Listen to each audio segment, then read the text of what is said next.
Do you think you can, coming from competitive CrossFit background, and then would you consider yourself a bodybuilder now by sport?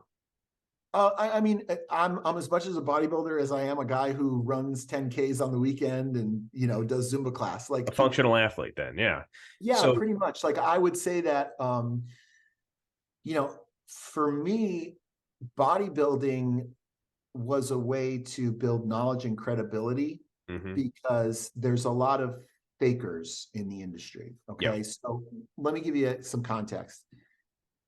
I have plenty of experience and a really wide resume in CrossFit, right? Competed at the CrossFit Games, coached CrossFit Games champions for a decade, taught 400 seminars, like lived it, breathed it, every end of it, right? yeah, And a lot of people know me and they're like, oh, Dave really knows this stuff, it's mhm, pretty good visibility. But in the world of bodybuilding, I was at the bottom of the totem pole. Like nobody mhm, knew who I was. And to tell you the truth, when I started, I had no fucking idea what I was doing.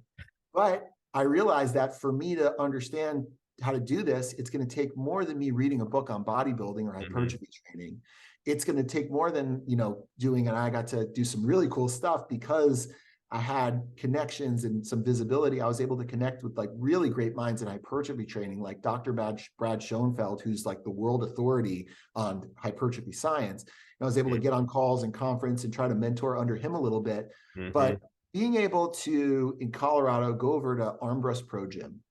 And if you guys don't know Armbrust Pro Gym, it's the home of the 7-time Mr. Olympia champion, Phil Heath, pretty well-known guy in bodybuilding. yeah, It just happened to be in my backyard that's in awesome. Wheat Ridge, Colorado, and Mhm, and so I found this place and I walked in the first day and I said, "Hey, I'm a CrossFitter and I want to compete in bodybuilding." And I got laughed at. And it's the best thing that could have happened to me because I already knew it was going to happen. yeah, I already knew because I know how to train hard. If you can point me in the right direction and show me, how to get from A to B, I'm right, going to get there.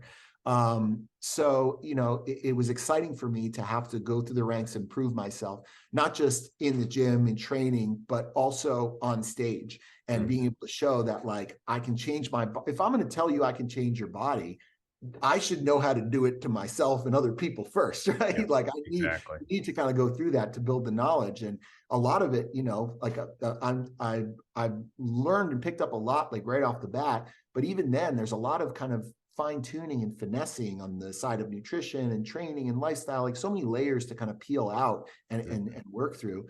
But then getting to compete in bodybuilding was my opportunity to really kind of prove myself in the sport and to build that knowledge and credibility. And from there, over the course of those 3 or 4 years I spent at Armbrust Pro Gym, I worked with some amazing trainers. I got to train with world champion bodybuilders, and I just tried to be a sponge yeah, and look at it not just through the lens of bodybuilding, but look at it through the lens of what does this mean to a CrossFitter?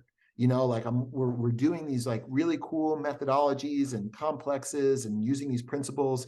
What does that mean to an athlete who's not exclusively training for aesthetics, but still wants to leverage the ability to grow maximum muscle? mhm, And so a lot of what I do is translating advanced bodybuilding methodology to people training in their garage gym with a barbell and a dumbbell mhm, and replicating machines and finding ways to maybe do these principles in a slightly more functional way just yeah, by using functional movements in addition to some of the cool isolation stuff that has lots of utility. mhm, So I mean, it's kind of that whole process of it served a purpose for me. And one of the things that I really like to do is, and it's been a while, but I'll go through a period where like I'll do a show or a couple shows. I'll have a goal for myself. Like right now, I'm kind of at that level where I want to be like a top national level bodybuilder when I go on stage. So it takes mhm, a lot of preparation. But I don't feel the need to have to do that every single year. Like I'll go for a while, 1 or 2 years. It's going to be 2 years before the next time I step on stage, where I can just kind of focus on my business. And then going back and competing again, I always learn something. I always learn mhm, something about myself or something more about, bodybuilding or things that I can apply to my athletes. And it's nice to walk the walk and not just be the one saying, hey, you should do this, but also being the one doing it.